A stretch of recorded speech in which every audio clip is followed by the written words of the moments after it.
นดังๆอีกสักที Everybody say APT นักโป๊กเกอร์ทั่วโลกมาที่นี่ Everybody say APT Let's all in fighting for your dream Everybody say APT ก่อนกินไปเล่นโป๊กเกอร์ปะล่ะพร้อมจะเทรนหน้าตักรับนี่ของถนัดถ้าสงสัยก็ลองมาจับ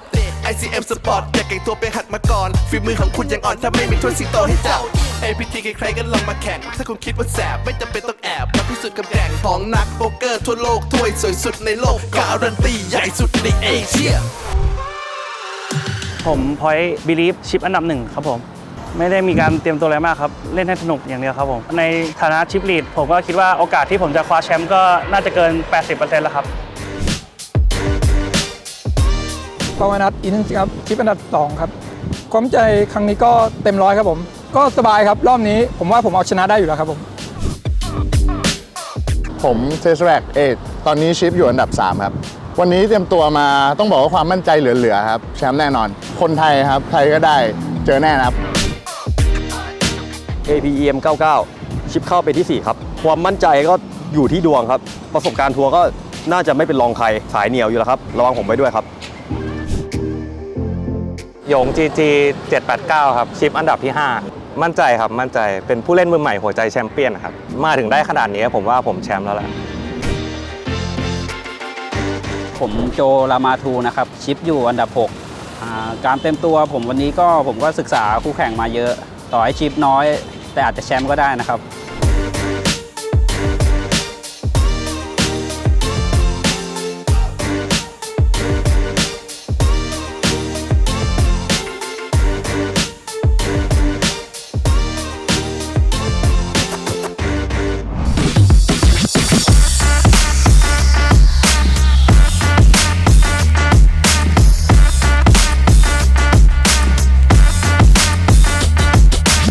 เล่นเหมือนกันครับผมก็แต่ก็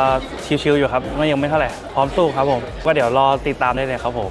ตื่นเต้นมากเลยครับนี่มือเปียกไปหมดเลยเนี่ยตอนนี้ผมก็ชิปอยู่อันดับ2ครับมีประมาณ40บิ๊กไบค์ครับจุดนี้ผมไปศึกษา GTO มาครับทำการบ้านมาดีเตรียมพร้อมครับผมก็ไม่ตื่นเต้นเท่าไหร่นะครับเพราะว่าเรียกว่าเตรียมตัวมาดีแล้วกันครับตอนนี้ชิปผมก็อยู่อันดับ3ครับคิดว่าก็น่าจะนั่งรอชิวๆที่3แน่นอนแต่ว่าวันนี้มาเอาแชมป์ครับตอนนี้ไม่มีอะไรกังวลแล้วครับอยากไปเล่นแล้วครับเดี๋ยวตามไปดูกันบนโต๊ะแล้วครับก็ตื่นเต้นนิดนึงครับก็คิดว่าน่าจะประสบการณ์เยอะสุดนะแต่ว่าก็ไม่ได้กดดันอะไรครับเพราะว่าโป๊กเกอร์มันก็คาดเดาอะไรไม่ได้ครับตัวเองเหลือ16บิ๊กไบค์ก็ไม่น่าจะกลัวใครนะกลัวคนเดียวก็คือบิลลี่พอยต์คนนี้น่าจับตาครับตื่นเต้นนิดหน่อยครับเพราะว่าเหลือชิปอยู่ประมาณ9บิ๊กไบค์ไม่ต้องทำอะไรมากพุทออฟโฟอย่างเดียวก็กังวลว่าจะล้มที่1ยังไงเกมโป๊กเกอร์ชิปน้อยแค่ไหนก็คลิกได้หมดครับขอกำลังใจช่วยเชียร์ด้วยนะครับครั้งแรกที่มาแข่งไลฟ์เกมครับพี่รู้สึกตื่นเต้นนิดหน่อยครับชิปตอนนี้อันดับ6ผมว่าช็อตสแต็กก็ไม่ต้องคิดเยอะพี่มี2อย่างออลอินกับหมอบครับผมไม่ค่อยกังวลนะครับผมว่าต่อชิปอันดับ6ก็อาจจะได้ถ้วยก็ได้ครับยังไงก็รบกวนช่วยเป็นกำลังใจให้ด้วยนะครับผม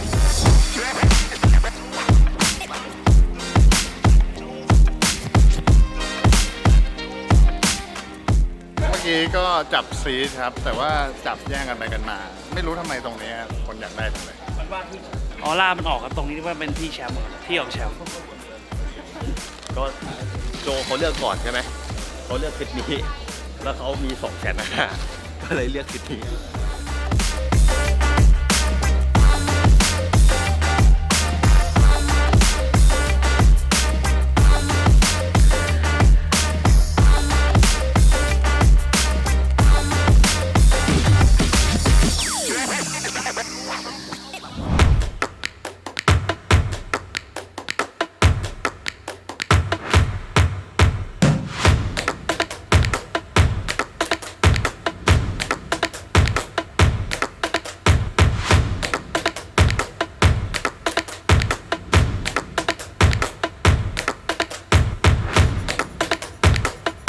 ก็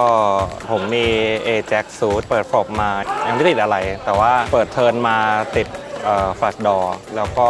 All In แต่ว่า River เปิดมาไม่เป็นดอกที่ไม่ต้องการก็แพ้เขาที่แพ้ครับเขาติด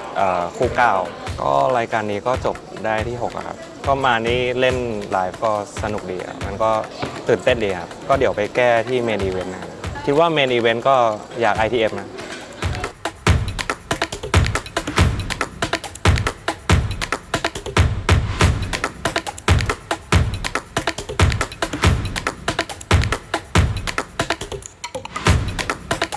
ก็เหลืออยู่ 5 คนนะครับก็หมอบมาหมดเราเป็น small buy เหลืออยู่ 7 ประมาณเกือบ 8 big buy น่าจะ 7 กว่า ก็ถือ 68 off road ก็จะกดดันให้เขาหมอบก็เปิดไปด้วย all in นะครับก็เจอเขาก็มี A ครับเพราะว่ารับมาฟอบมาก็ไม่ติดอะไรก็บัตไปครับ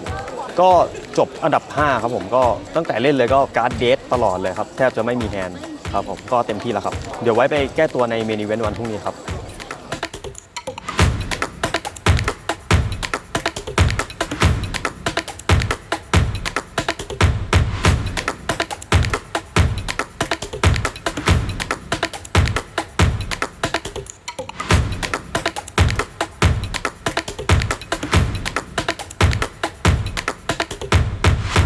แฮนด์สุดท้ายก็ตอนนั้นอยู่บิ๊กบายครับคิง3ซูทแล้วตอนนั้นน่าเหลือประมาณ3บิ๊กบายกว่าๆก็เลยต้องออินไปเจอคิงแมมครับเปิดฟอร์มมาแมมตกทีนี้ก็เลยจบเกมเลยครับจบที่ 4 ครับการมาครั้งนี้ก็ถือเป็นครั้งแรกของผมด้วยครับก็ถือว่าทำดีที่สุดแล้วครับก็ยังเหลืองานเมนอีเวนต์พรุ่งนี้นะครับยังไงฝากทุกคนติดตามกันด้วยนะครับ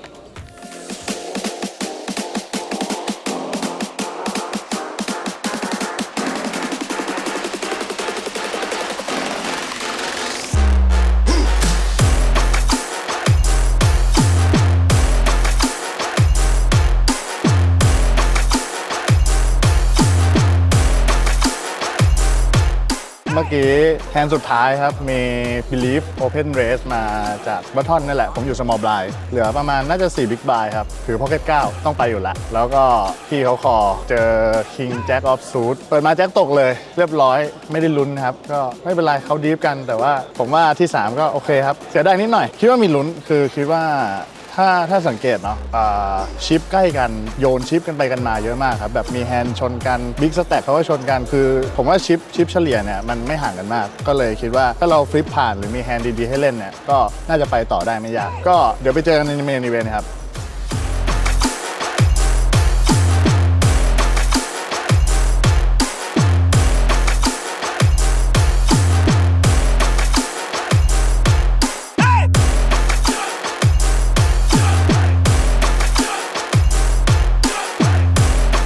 ใจร้อนไม่หน่อยครับผมคิดว่าสปอร์ตนี้เขาไม่น่ามีตรงนั้นที่เป็นแพรโอเ n นเอ็นก็เลยแบบน่าจะ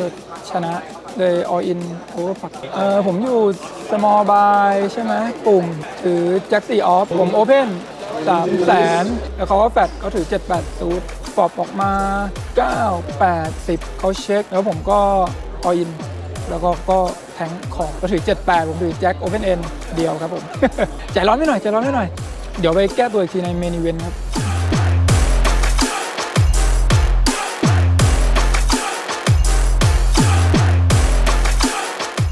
ก็รู้สึกดีใจมากครับผมได้ปลดปล่อยได้แชมป์สักทีครับผมรู้สึกตื่นเต้นดีครับแล้วก็อยากจะมาขึ้นอีกบ่อยๆครับผมก็จะทำให้ขึ้นมาอีกให้ได้ครับจริงๆทุกคนก็เล่นดีหมดเลยครับแต่ก็โบรกเกอร์ก็คือโบรกเกอร์จะเลือกเราครับเมื่อถึงเวลาครับผมก็แชมป์แรกมานะครับผมก็หวังว่าในครั้งนี้จะมีแชมป์อีกสัก 1-2 แชมป์ได้นะครับไปเจอในเมนอีเวนต์ครับผม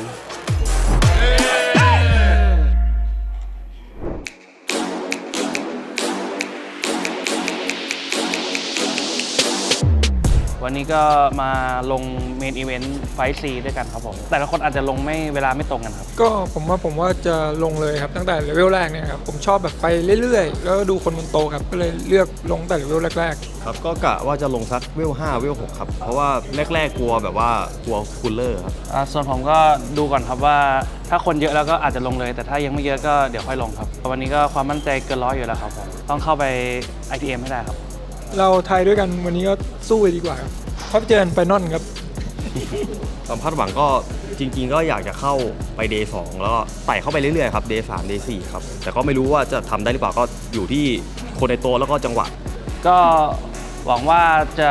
เข้าไปเอาสิงโตตัวใหญ่ให้ได้ครับครับถ้ามีโชคครับก็กะว่าจะคว้าสิงโตตัวใหญ่ได้แน่นอนครับครับเหมือนกันครับถ้ามีโอกาสก็อยากจะถือสิงโตตัวใหญ่เป็นของตัวเองสักครั้งครับผม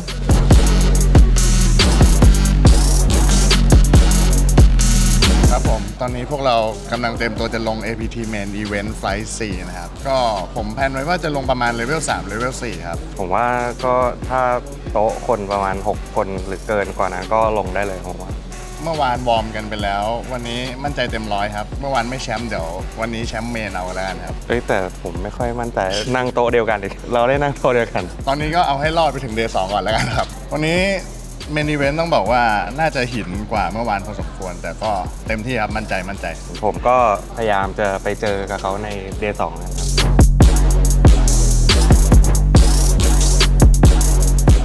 วันนี้ลงเมนอีเวนต์ไฟซีครับพี่ เพื่อนๆเขาลงไปกันหมดแล้ว เดี๋ยวผมตามไปครับ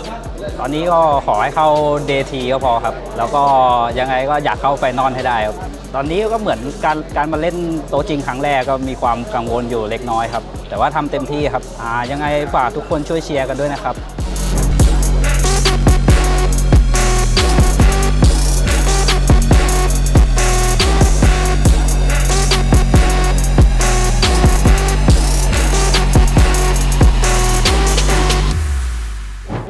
พี่มีชุดเท่าไหร่เยอะสุดแล้วคนนี้ ผมมี 80,000 ครับ ผมก็ 65,000ได้อยู่ อ๋อ ก็ starting stack ก็ 40,000 ครับผม การเล่นลงก็ไพ่ไม่ค่อยมีครับ เล่นแสดงอย่างเดียวครับ สร้างภาพลักษณ์ ภาพลักษณ์ดีเขาจับบัฟเอไฮไปทีนึงนะพี่ ครับก็คือผมถือคู่ 8 ผมโอเพนเขาทีเบสใส่ผมประมาณ3บิ๊กบายใส่ผมก็คอบอร์ดเปิดมาเป็น 883 ผมเช็คเขายิงต่อยิงมาประมาณ 33%เลยครับ แล้วก็บอร์ดเทิร์นมาเป็น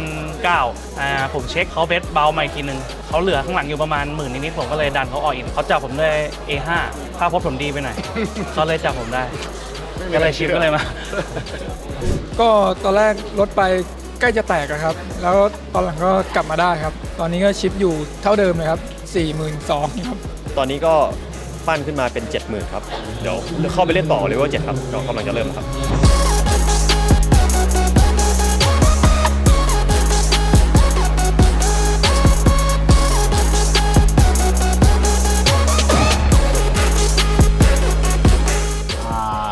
แฮนด์สุดท้ายผมถือแจ็คแมมออฟสูตรอยู่คัตออฟมี MP เปิดมา 2 บิ๊กบายผมก็แฟดคอไป แล้วก็ฟอบเปิดมา 10 แจ็คแล้วก็ 4 อันนั้นผมติดท็อปแพรผมก็เบสไป 33%เขาก็คอมา แล้วก็เทิร์นมาน่าจะเป็นประมาณบอร์ดมันต่ำๆครับ แล้วก็ผมก็ยิงไป 50%แล้วเขาก็คอมาอีกทีริเวอร์มาเป็น 8 เขาเช็คมา ผมก็เลยจับเขาออินสรุปเขาถือ 88 ครับ คือบัฟไม่ร่วงก็เลยต้องจบครับพลาดจากเมนอีเวนต์ก็ไม่เป็นไรครับ เดี๋ยวผมไปลงรายการอื่นครับ ยังไงฝากเชียร์ด้วยนะครับ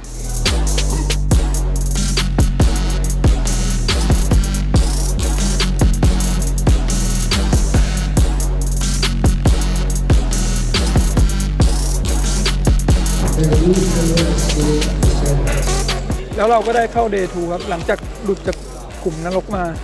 ตอนแรกเหลือชิปน้อยมาก ตอนนี้กลับมาได้ 78,000 ครับ แต่เอเวอเรจชิปก็อยู่ที่ 75,000 ครับ ก็พร้อมลุย Day 2 กันต่อครับพรุ่งนี้ ครับของผมก็ตอนนี้เหลือชิปอยู่ 50,000 นิดๆครับผมก็ไม่ประทับใจเท่าไหร่เพราะว่าตอนแรกขึ้นไปเป็นแสนแล้วก็มีแฮนด์เซตอัพมีแฮนด์โดนเยอะครับ ครับผมก็ลงมาเหลือ4-5ครับก็ไปโดนช่วงท้ายครับก่อนจะจบเดย์วันนะครับก็จะจบเดย์วันก็คือจะมีช็อตสแต็กอยู่ในโต๊ะบางคนเขาก็ไม่อยากเล่นแล้วเขาก็ออินทิ้งอ่ะประมาณแบบ10บิ๊กบาย10บิ๊กบายเงี้ยเราก็ไปรับแล้วก็โดนครับ เดี๋ยวไปเจอกัน Day 2 นะครับผมสู้ๆเต็มที่ ก็ค่อนข้างที่จะผิดหวังครับผม ชิปตอนนี้ก็มีอยู่ประมาณ 55,000เอเวอเรจมันประมาณ 70,000 สตาร์ติ้ง 40,000 ก็ตอนแรกชิปไปมีถึงประมาณ 140,000 แล้วก็ไปฟิปแพ้มาโดนไป 70,000 แล้วก็โดนแพ้แล้วก็บัฟไม่ผ่าน1แฮนด์กลายเป็นตกไปเหลือประมาณ 30,000 กว่า แล้วก็กลับมาอยู่ 55,000 ก็ค่อนข้างผิดหวังที่ท็อปตั้งเป้าไว้ประมาณกะว่า 120,000 แล้วก็นั่นแหละครับเดี๋ยวไปเอาใหม่พรุ่งนี้ ผมชิปเหลือ 24,000 หนักโต๊ะเจอหลายคนหนักๆมีแชมป์ในโต๊ะ2 คน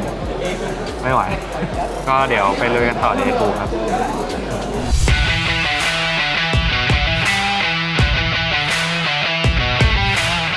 เมนอีเวนต์ก็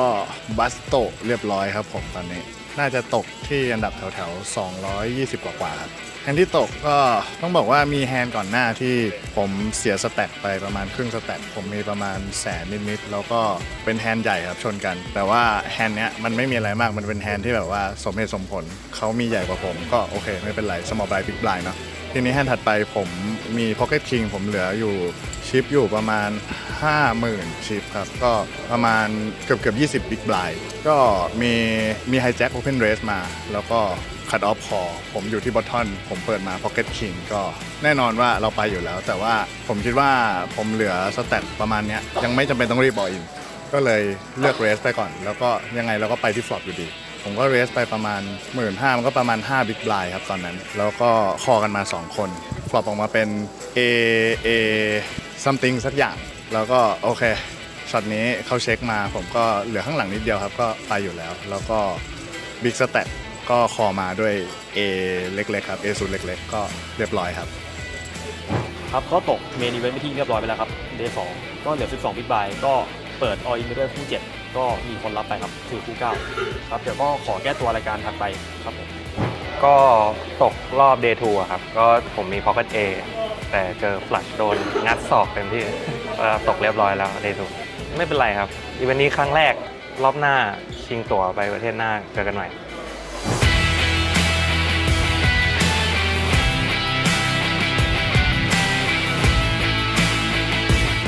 ครับผมก็ตอนนี้ก็ ITM นะครับ ก็มีชิปอยู่ประมาณ 380,000 ครับ ก็จริงๆก็ผิดหวังนิดหน่อยครับ จริงๆไปแตะถึงเกือบ6แสนแล้วครับ แล้วก็ไปโดนแฮนด์ใหญ่กลับมาเหลืออยู่ 380,000 แฮนด์ใหญ่ที่ว่าก็คือ Pocket Mem อยู่บัตทอนโดนคัตออฟโอเพนมา ผมทีเบฟ 3X เขาคอบอร์ดเปิดมาเป็น King Jack 9 เรนโบว์เขาเช็คผมซีเบฟต่อซีเบฟประมาณ 33% พอร์ต แล้วก็เขาคอเทิร์นตกเป็น8เรนโบว์หมดเลย แล้วก็เขาเช็คผมยิงต่อประมาณ 40% เขาคอริเวอร์เบิลแจ็คเขาดันออินมา ผมก็ต้องโฟเสียไปพอร์ตนั้นเสียไปประมาณแสนกว่า ก็เลยค่อนข้างผิดหวังนิดหน่อยก็เดี๋ยวเอาใหม่ในเดทีแทนครับผม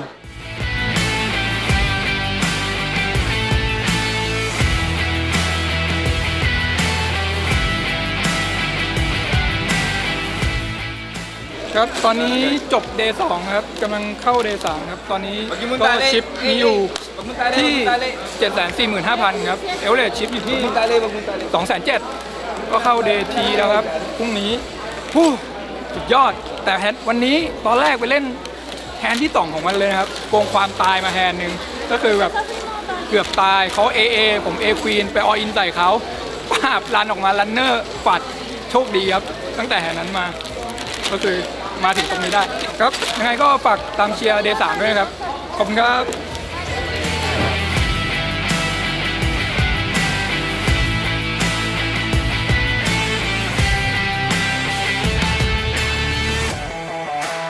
ครับวันนี้ก็มาเล่นเมนเวนเดย์ทีครับผม ตกเรียบร้อยแล้วครับ ตอนนี้ได้ที่อันดับ 100 ครับผม แล้วก็มีโอกาสได้ขึ้นไปเล่นบนฟีเจอร์เทเบิลครับแฮนด์วันนี้ที่สำคัญเลยก็คือเสียพอร์ตใหญ่สแต็กใหญ่ด้วยที่เราดีฟอยู่นะครับ ตอนแรกๆอันดับชิปก็ต้นๆติดท็อป 10 ไปเจอเพิ่งย้ายโต๊ะมาปุ๊บเราไม่รู้จักใครเลย เราอยู่ UTG เรา Open แหม่มโฟหมดถึง Big Buy มา T-Bet เราโฟเบ็ดเขาแฟตดีฟชนดีฟฟอบเปิดมาแจ็คเล็กๆผมก็เบ็ดแล้วเขาเหลือแบบที่ผมเบ็ดคือเขาเหลืออีกเท่าหนึ่งประมาณเท่าหนึ่งเขาเลยแจมผมก็เลยต้องเลือกคอพอร์ตนั้นก็เลยทำให้เป็นการเสียชิปครั้งยิ่งใหญ่ก่อนที่ขึ้นไปเล่นฟีเจอร์เทเบิลครับขึ้นไปเล่นฟีเจอร์เทเบิลของเมนอีเวนต์ครับเป็นฟีเจอร์เทเบิลที่เร็วมากขึ้นไปไม่ถึงครึ่งชั่วโมงเลยครับเพราะว่าชิปมีอยู่ตอนนั้นมีประมาณ17 Big Buy ครับแล้วก็มาจบตรง All In ตอนประมาณ13 Big Buy ครับเรา Open UTG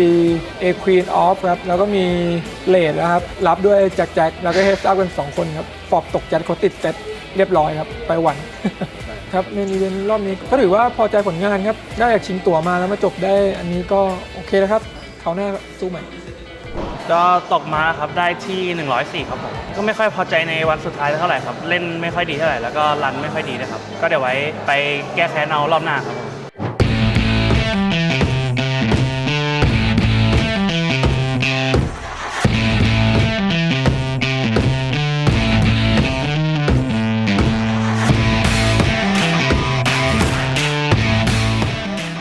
ชิปเข้ามาแค่7 Big Buy ครับก็นับจากอันดับ2ครับจากล่างสุดก็ดับนับขึ้นมา จนมาแบบว่าชิปเล่นได้ แต่ว่าในสถานการณ์นั้นก็คือดิฟนี้ก็มีแค่ประมาณ 17-18 บิ๊กไบค์เรามี 12 บิ๊กไบค์อยู่คุมก็เปิดไป 2 บิ๊กไบค์เขาอออินใส่แล้วก็คอครับด้วยคู่10ก็ตกไปด้วยคู่10ครับเจอ A King ครับผมจริงๆรายการนี้ก็จบที่ 6 ก็โอเคแล้วครับเพราะเข้าไฟนอลมาก็คือชิปน้อยมากขอบคุณทุกคนที่คอยติดตามผลงานครับผมขอบคุณครับ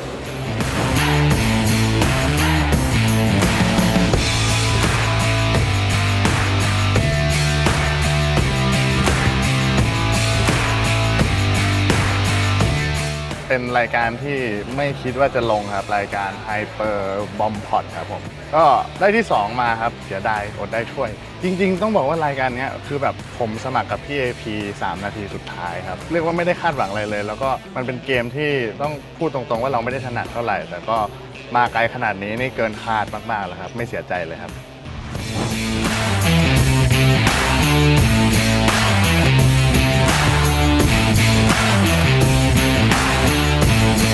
วันนี้ก็ดีใจมากเลยครับมาครั้งแรกก็ได้ถ้วยไปให้ประเทศไทยด้วยครับเป็นรายการเทอร์โบดับเบิลสแต็กก็คนแข่งก็ประมาณน่าจะเกือบ200 คนครับก็พิชิตได้ถ้วยมาได้จนถึงที่สุดแล้วครับระหว่างที่เล่นทัวร์ไฮเปอร์วันนี้ก็รู้สึกวันนี้ก็รันดีครับความรู้สึกกดดันมากเลยครับเพราะว่าผมเพิ่งมาไลฟ์เกมครั้งแรกเรื่องการนับชิปผมน่าจะยังนับไม่ทันเลยครับก็อยากให้ทุกคนได้มาลองนะครับผมว่าสนุกเป็นเกมที่สนุกมากเป็นเกมที่ใช้ทักษะแล้วก็สกิลเยอะผมว่าสนุกครับโป๊กเกอร์